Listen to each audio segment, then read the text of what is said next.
Okay, this is coming at a point of substantial complexity for me as a Let's Player. We got a bunch of Titan stuff left to do. Let's avoid malware. You know what, let's... Oh, Emma, Titans Remain. I wonder how close to vanilla this will be. Emma unit launching. God, this game's loud. It won't sound that much in the recording because I have this... On average, I lower game volume by about 10 decibels and comparatively boost my volume by 10 decibels just so that I can be heard clearly while I'm doing this. So there's a 20 decibel difference between my recording audio and the game. However, this game requires me to dumb the volume down by about 15 decibels so that it's not still overpowering.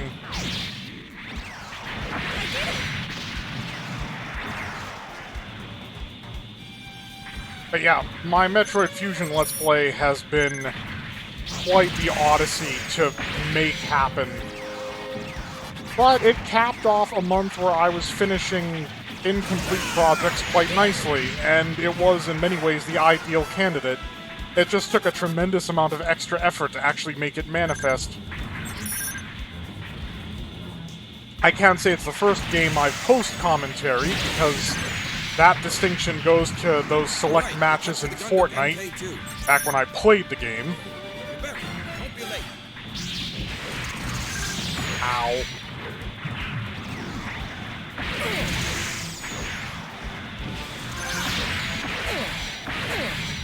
But yes, I've been trying to run modern, or not modern, wrong word.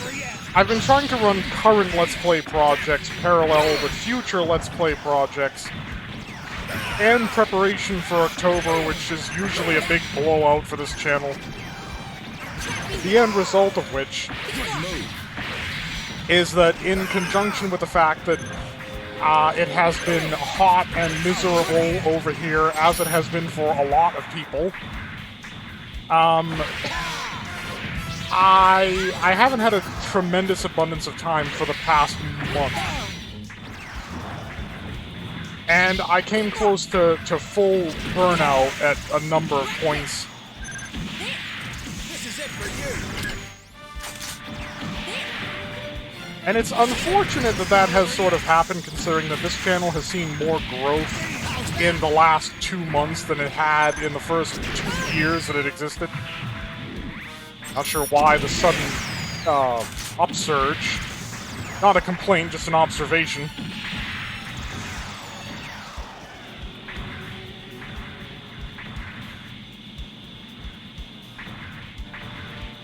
I mean, I don't know if it's cross-promotion, you know, people telling their friends, which I never ask for, nor do I expect, but it is, of course, helpful to get the channel more exposure, given how small it is. The reason I don't ask for it is because, you know, everybody on this platform gives you the usual self-plug, you know, like, favorite, subscribe, tell your friends, share the video. I don't ask for that because you hear it everywhere, and it's grating. And I don't enjoy hearing it all the time, and so I don't put it in my videos because I'd like to spare my viewers that. That doesn't mean I don't want it to happen.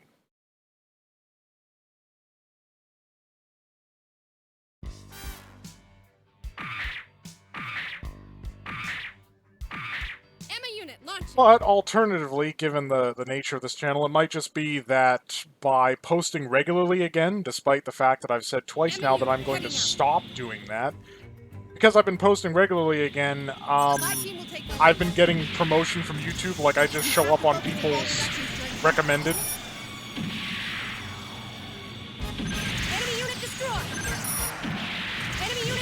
I don't know, I went on a bit. I've actually made the point several times that Let's Plays are probably a dying art. It's not like there aren't still people that make them, but there was a time when this platform was... like, that was a significant portion of everything on the platform, and that was during one of the periods of YouTube's most explosive cultural growth. Probably not its most explosive financial growth. That was when it was bought out by corporations and a bunch of big names with Roberto, don't be late. hundreds of thousands, if not millions of dollars to throw around, started investing in it.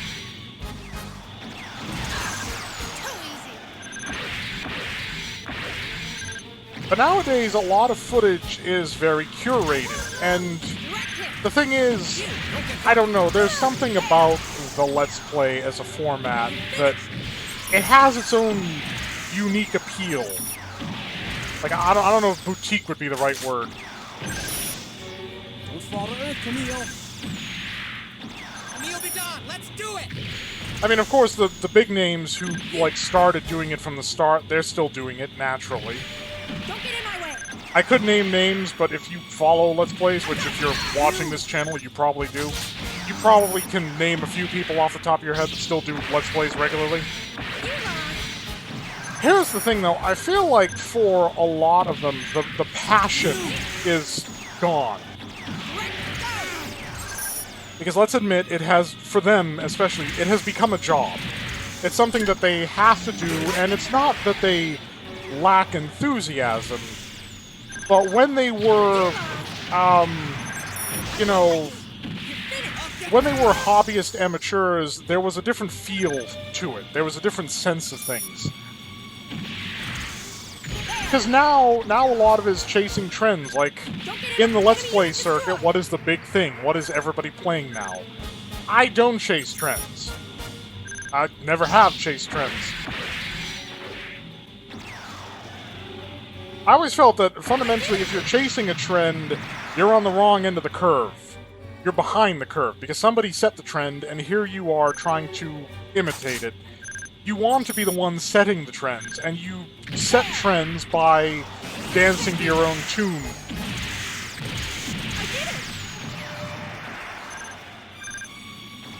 Now, that doesn't necessarily mean that I expect anything that I do is ever going to set anything vaguely resembling a trend. Part of it is perhaps time investment, the sort of quality of work that I am actually capable of putting together. But the other aspect is the notion that I find tempering expectations in life is a healthy habit. It avoids the notion of living on hopes and prayers.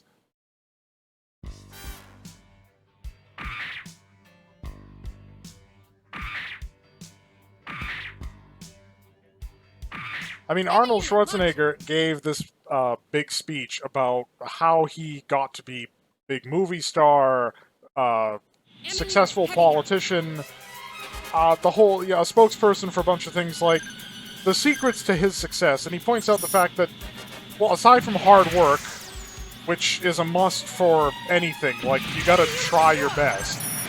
Aside from that, the secret, as he put it, is set goals and make those goals realistic.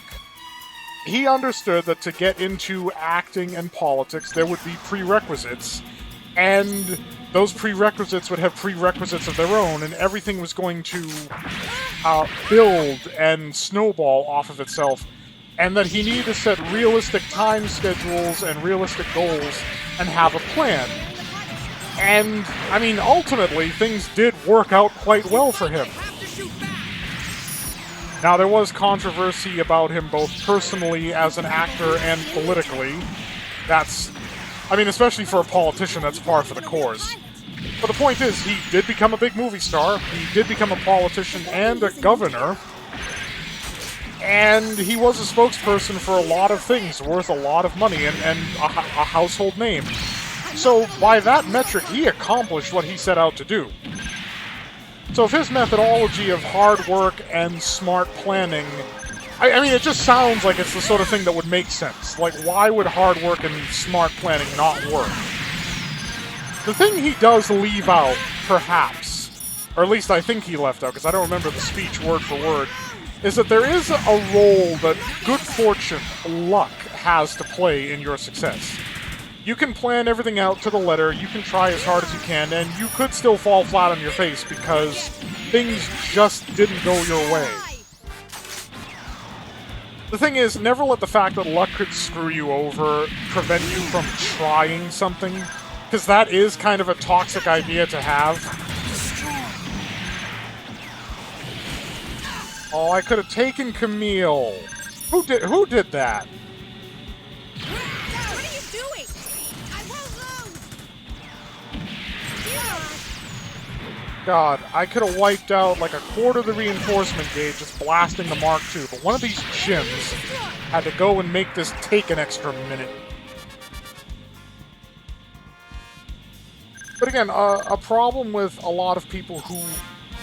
I mean, well, for starters, a lot of people don't make plans in life. They don't have goals or things they want to achieve. I mean, oh my god, I'm getting friendly fired like crazy. Aside from the fact that too many people don't make plans, there's also those whose plans are overly optimistic. You know, the adage that everybody wants to be a rock star or a big sports star or like some corporate big business owner or something. I mean, sure, the guys that got there, they started small and they worked their way up and they had a plan. But I mean, either they were at a nexus point of good fortune, or they had an earlier jumping off point. Point is, for most of them, when they set out to accomplish their goals, their expectations were not unrealistic. I mean, case in point, they made it.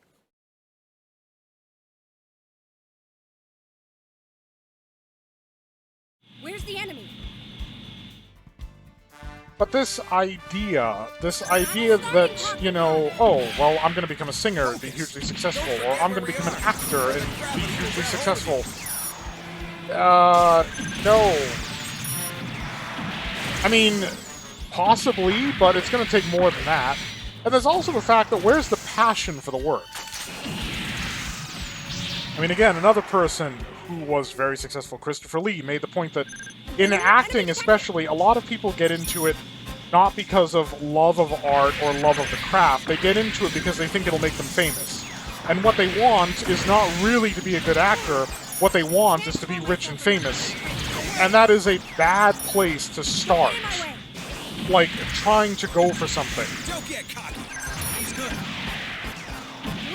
And I mean, in another video recently, I've complained about this notion of the positive thinking mentality. Because humans have this thing called optimism bias. We tend to think things are going to go better than they are likely to go. And that causes us to take risks that were perhaps better off avoided. And the thing is, people may say that in an almost, like, McCarthyist witch hunt type of thing, where it's like, oh, well, with that sort of attitude, why try anything? Why endeavor to apply any effort? Why try to become anything? Because it could all just go wrong. And that's basically taking the argument to an irrational extreme to try and prove your point by tearing down the point of somebody else, which in and of itself is not actually a logical argument point. It's like, I'm not saying, and nobody is saying, unless they really are trying to get you down, not to have dreams. But if you really intend to pursue something, you need to commit to it, you need to invest in it. You know, it's not just going to happen magically for you. Now, if anybody's expecting that to be some sort of pretext for me saying that I'm going pro at YouTube, no, not really. This remains a hobby project, and it will probably always remain a hobby project, despite the frequency with which I put things out, because, effectively, I would have to change so much about the format in order to make this palpable by the standards of YouTube's algorithm that it would lose all value in it for me. So then why bother? Ammo unit heading out. I'd have to clean up the language, I'd have to be mindful of, you know, gorier games or violent content. I would have to chase whatever is trending, which I already said I don't do because it's it's a backwards-facing strategy as opposed to setting trends. And then, of course, there's stuff like the constant fretting over copyright and fair use. And even just the state of YouTube today, which is questionable. You're unlucky to have run into me. Watch out, Lieutenant Jerry. Honestly, what I want to get into is writing. Be strong. And game creation. Maybe not in the sense of, like, because I don't have any skill or education as a programmer, so I wouldn't be able to do that. And again, practicality here. And I don't really foresee a time, say in the next 10 years, where I could theoretically get that education and have that qualification. Besides which, the nature of the industry is such now that I probably wouldn't even want to work in it in the first place. You know, companies put out one good game, and then the parent company basically cannibalizes them. You have games trying to be everything all at once, and ultimately being nothing good. Cyberpunk. And the thing is that I would want to do it in the Shiro Masamune method of just no creative overlords. If I'm going to do it, I'm going to do it myself so that I have total control over the project. And the thing is, if that is the way I'm doing it, it would either have to be a mod of an existing game, or more likely, like a pen and paper RPG. Because I could definitely see myself putting together like a pen and paper immersive RPG or something like that. Something with a science fiction setting, or a fantasy setting. And at present, I kind of roll both those fascinations together because I'm doing a story, effectively, that's supposed to be the first story of many. The thing is, like, right now, it's more of an elaborate collection of notes than an actual story. Kind of a Silmarillion type of thing. Because one of the concepts I have was, why not set the sort of pen and paper RPG in the universe that I'm creating for the story? It's almost geared towards it because I have made some of the elements in the universe reflective of video games. Because video games are something that I play, I'm very familiar with, and I'm enthusiastic about. So that just made sense to me.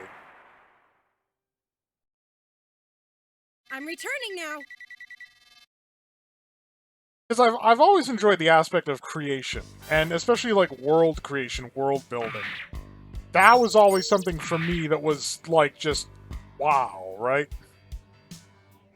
Okay, if this is a complete mission time, then this probably isn't the one where I have to destroy them, so Emma unit, look. we'll save the assault, considering that we need to keep Jared alive.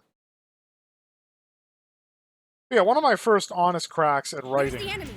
was a science fiction story of post-humanism versus a sort of more modern perspective on technology. Now, mind you, it was a modern perspective of technology like 20 years ago. People are even more enthusiastic about it now. But it had that kind of 90s sensibility, or you might say the Battlestar Galactica sensibility of technology being potentially dangerous. So you have a culture of people who have feverishly embraced technology and lost their humanity along the way, versus a group that was more skeptical of technology, but also perhaps hypocritical because of their own usage of it. I'm trying to think of an analogy. Like, I'm trying to Star Trek analogy this to make it a little bit more palpable. Sort of Battlestar Galactica versus, what would be a good post-humanist work? That's what I'm trying to fill in the gap for. You. Not getting away. Be strong. Oh, I'm drawing a blank on that one. Sorry, guys. I had an idea, but I can only fill in half of the equation. Be strong.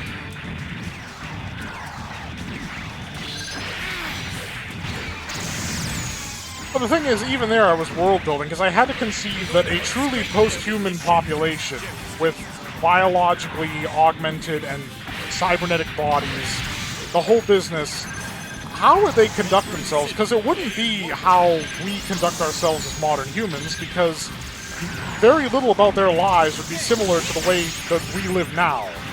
That's just not how it would work.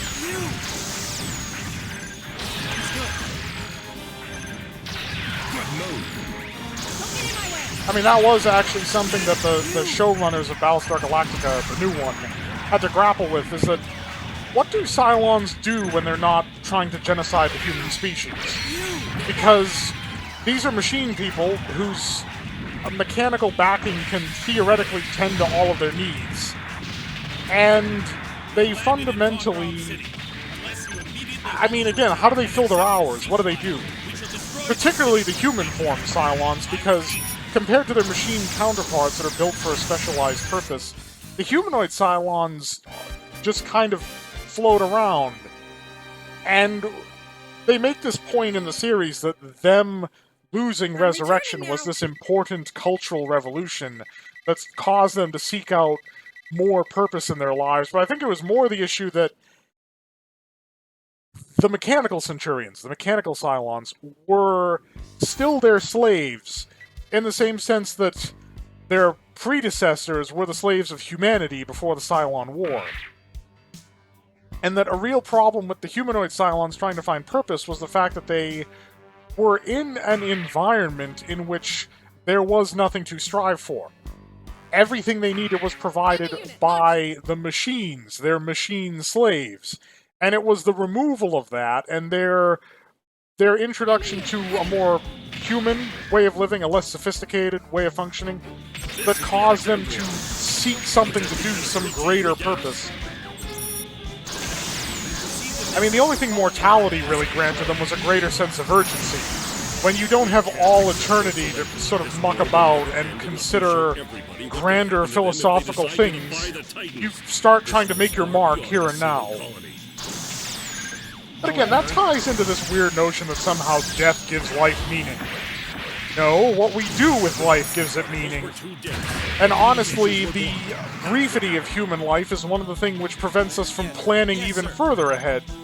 If people alive today were still alive 1,000 years from now, when things like climate change are going to be an even bigger issue, and global resource depletion is going to be happening, maybe the decisions they make now, which, you know... The decisions they make now, which are for their own sakes, and for the sakes of their present and their lives, would be tempered by the fact that they're going to be paying for that in 100 years or 1,000 years. The whole notion that, you know, life needs death to give it meaning is premised on perhaps the ignorant belief that if we were given forever to accomplish something, that it would take that long to get it done, that we need deadlines in order to keep us motivated and keep us driven. The thing is, science has actually proven that inaccurate, because there was an experiment in which a group of, I don't know if they were mice or rats, and they were laboratory rodents, were put in an environment in which they would basically have want of nothing.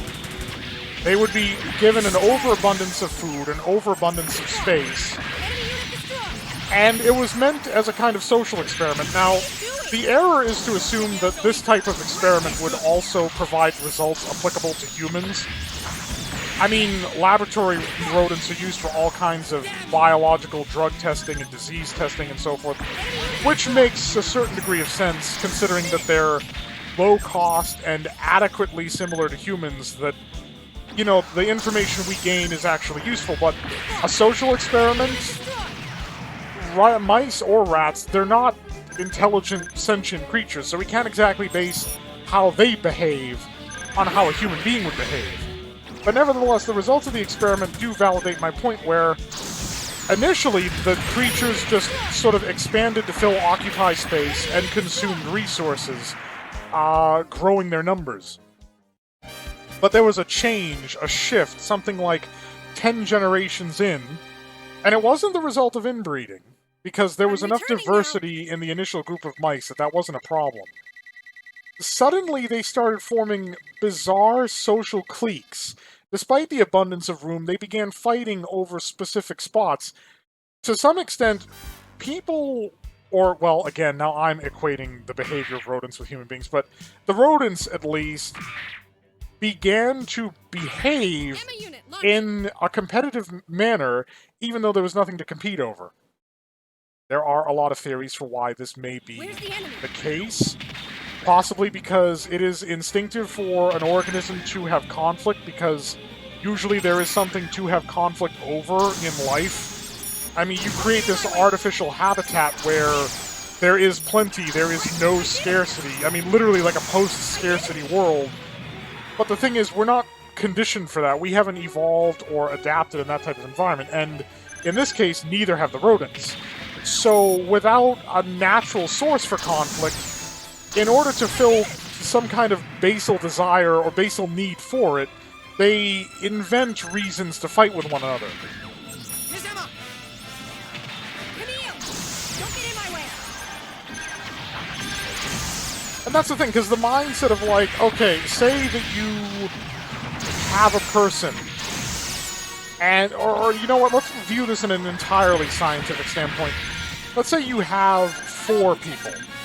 2 of our subjects have finite lifespans, let's say a human lifespan, and 2 of those subjects will theoretically live forever.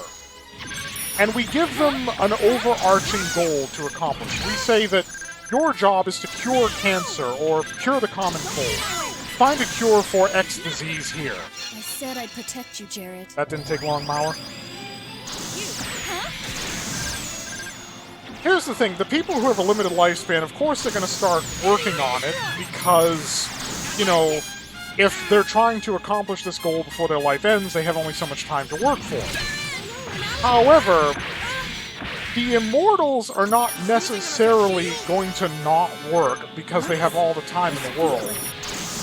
It's really an issue of basically how motivated are they? Like, let's expand this to say that one of our mortal subjects is going to die as a result of X disease, and is a known associate of one of the other subjects, one of the immortal subjects. When we create that motivation, again, suddenly the immortal has a time constraint that motivates them to perform the task. Now again, this is an extremely hypothetical situation.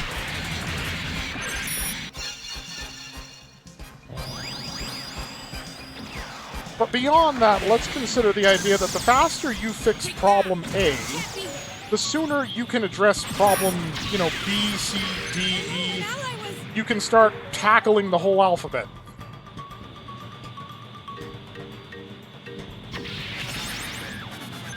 Literally using the space rock as a shield. Because this has gotten clutch. Oh, thank God Camille is out of here. I can deal with a couple of Gym 2s.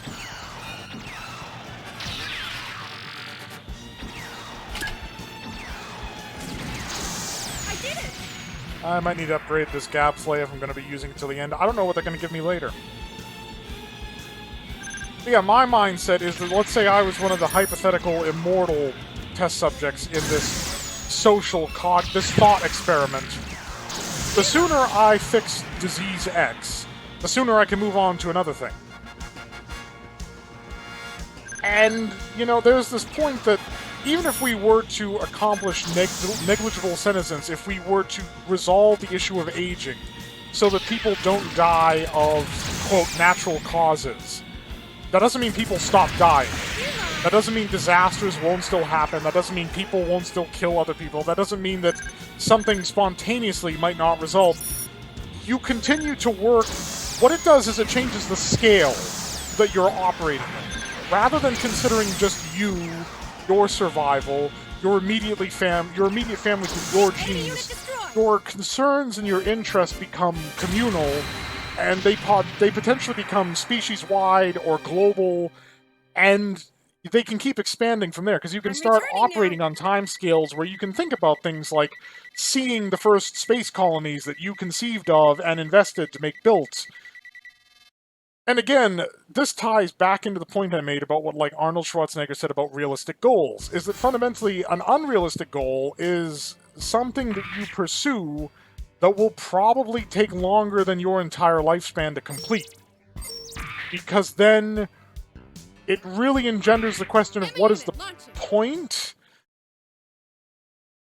Because if it's something that you want to have happen, something that you want to enjoy, as opposed to something that you want to leave for posterity, to society, if it's going to outlive you, then it just doesn't make any sense.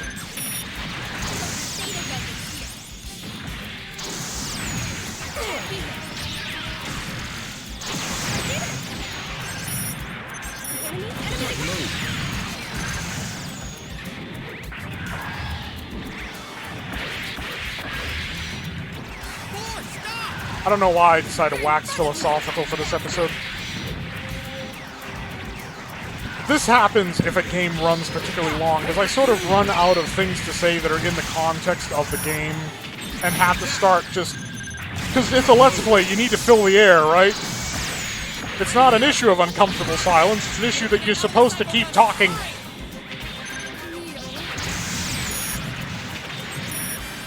Besides, on a good day, I go off on weird tangents. That's just me.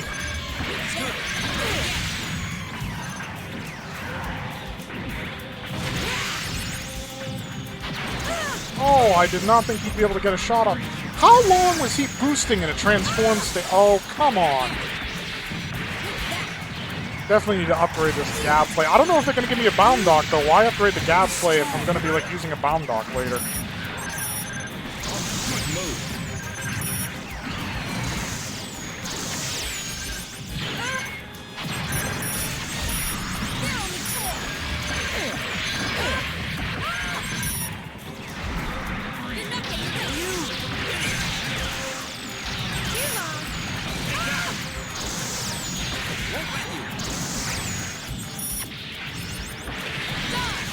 He's gonna bail. There's nothing I can do. Gotta try to stop 4 from... Okay, yep, now I need to get a lot of distance. Don't get caught. You're not getting away. I did it. I mean, if I could destroy Quattro, this would be done and over, but I'm not going anywhere near him, and one hit would probably do me in. Okay, he's bailing. It's just going to be Nemos from here on out.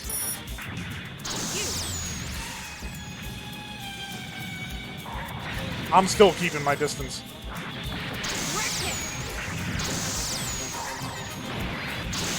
Enemy unit destroyed. There we go. 4 survived, I survived, and I need to upgrade this unit. I need to do it. That's the second close call, and they're not going to get easier. I'm returning now.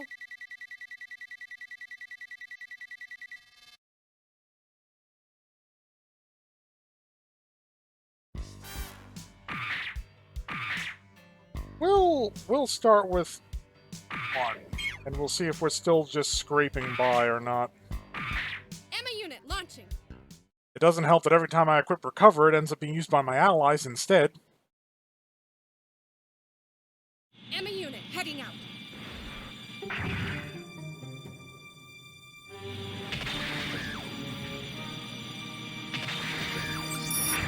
Yeah, but I don't like this notion that if you had all the time in the world, you would just waste it because you're not driven to accomplish something. That shows a lack of understanding of the broader spectrum of things. The problem there isn't that you have too much time, it's that you're not looking at the bigger picture.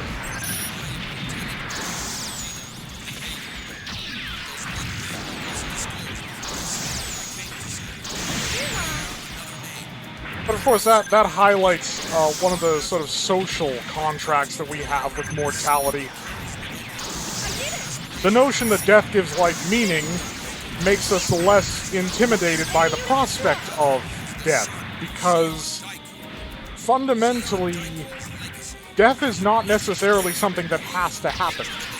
At least not in, like, the 100 years or so that the typical human lifespan can go to these days. I mean, why not 200 years? Why not 1,000? If we had the technical ability towards negligible senescence or prolonging life, you know, would that diminish life's value? No. I mean, there's Disease X for our contestants to cure. Cure aging, cure senescence, cure death. That actually creates a direct application of our eternally lived subjects compared to the mortal subjects, because I made the point that maybe one subject on either end is associated with one another, and what they're trying to fix will save the mortal subject. Well, if one of the mortal subjects, his whole problem is the fact that they're going to die, that actually makes perfect sense. I don't know, I'm rambling at this point. Thoughtful rambling, I hope, but I'm rambling. It's gonna destroy the concepts. I mean, this tangentially applies to Gundam, considering that the sort of the new types who use psychoframe machines, or hell, even Lala to some extent, became sort of post-human entities that exist in the cosmos. We see this most prevalently in Unicorn Gundam and Gundam Narrative, because Gundam Fenix's pilot literally ascended from this realm of existence, and Banagher nearly did the same at the end of Unicorn Gundam.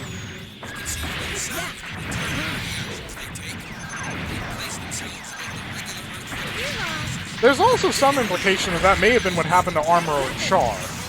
I mean, the physical forces that they were both subjected to would have been enough to destroy them, but that's not considering the metaphysical forces at work because of the resonance of their psychoframes. I mean, we are talking about sufficiently advanced technology so as to be functionally indistinguishable from magic.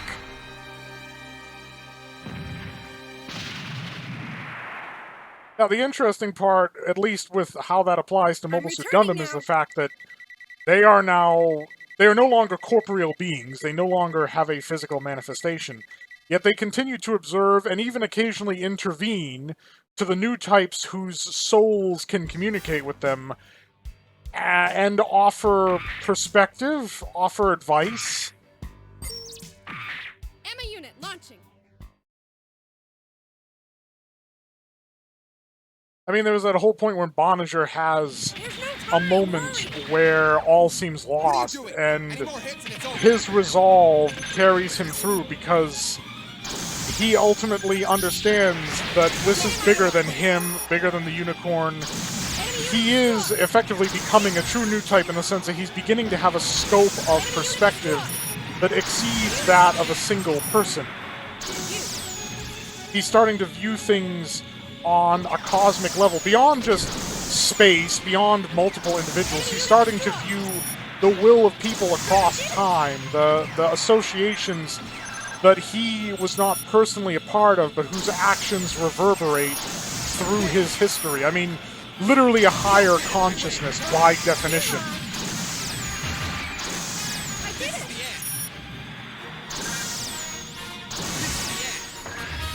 That's the thing, I know that somebody's going to claim, though, that in Gundam Unicorn, new types were made overpowered, and it's like, well, if you're going to bitch about Gundam Unicorn making new types overpowered, then you can't say that they didn't do the same thing in Char's counterattack.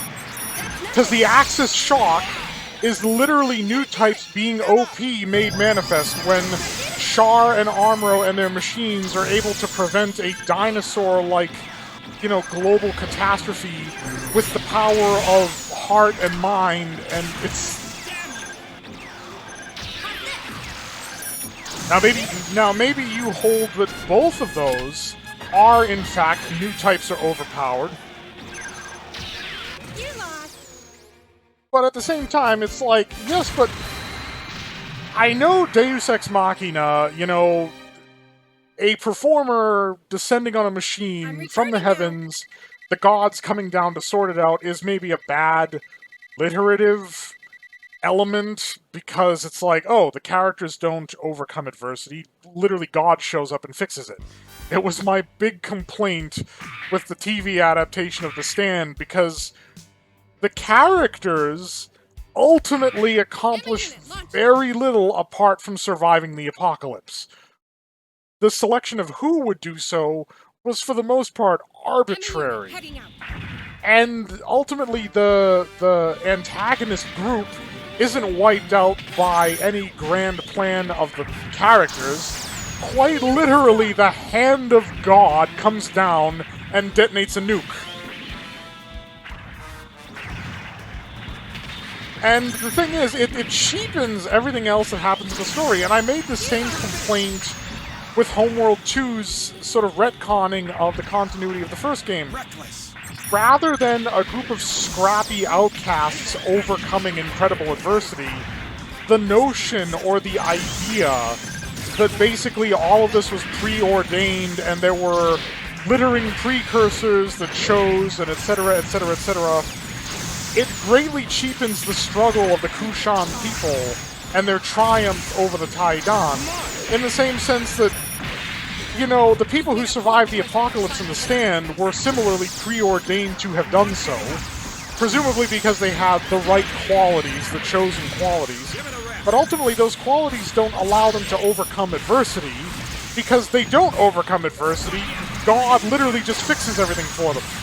The hand of God, like something out of a Monty Python work, came down and smited the bad guys.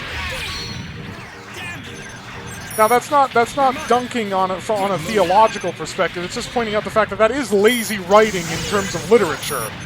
You create characters and you develop characters to have them overcome adversity, not to have a W handed to them from on high.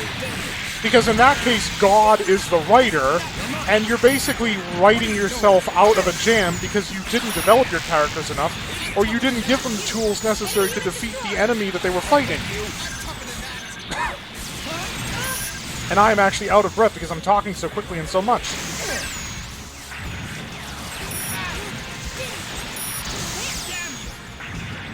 Now, the thing is, though, I do feel like what we get in Mobile Suit Gundam was not Deus Ex Machina. Because it wasn't.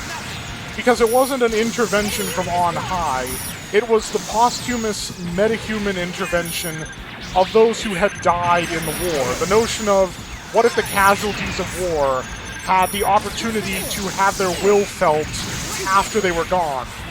Because again, if a person who was essentially violently ended for some ideological or political purpose could still affect the world, what would be the point of eliminating them in the first place? Again, it's the new type idea.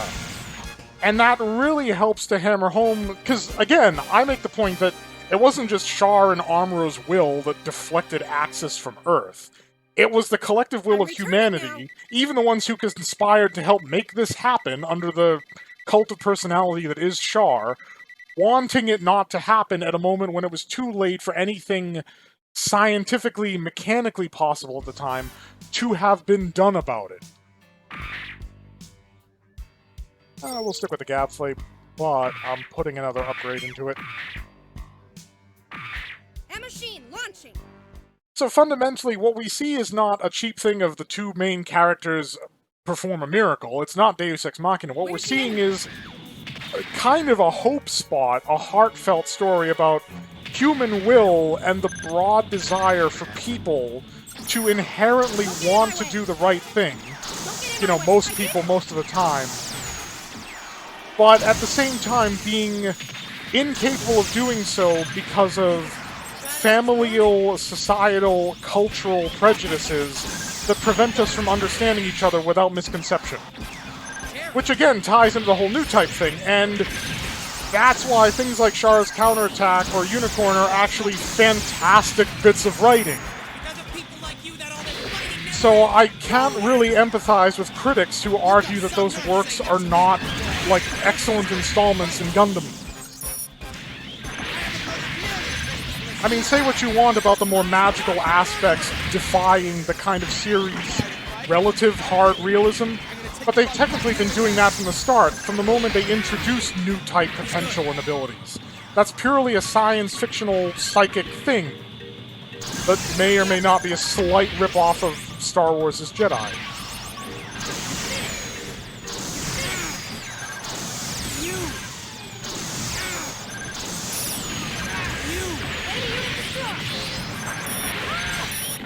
Well, before I go on some other high philosophical and alliterative tangent,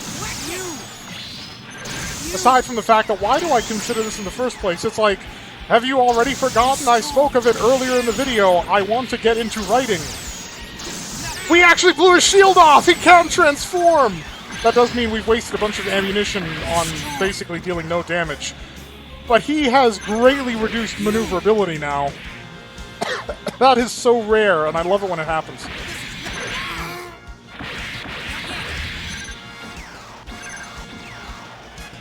Because yes, without the shield, Zeta Gundam can't transform.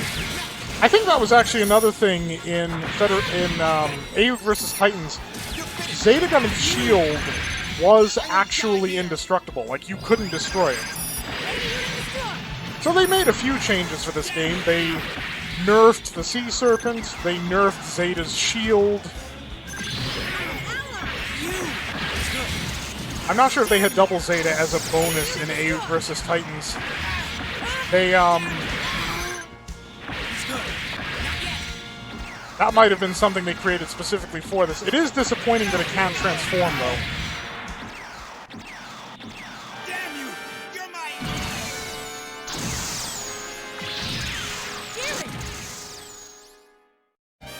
I'm hoping that he didn't have to survive for a better ending. Because that fight went really well for me. Jared dying. No, actually, you know what? Jared dying. This battle really went well for me.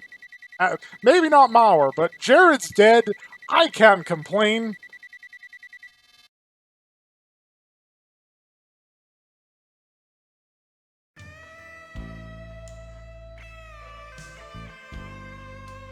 Actually, no, not Mauer. Why did I think I was playing Mauer? I'm playing Emma. God. Not good to confuse the women. Not good. It's bad. Bad news. Don't do that.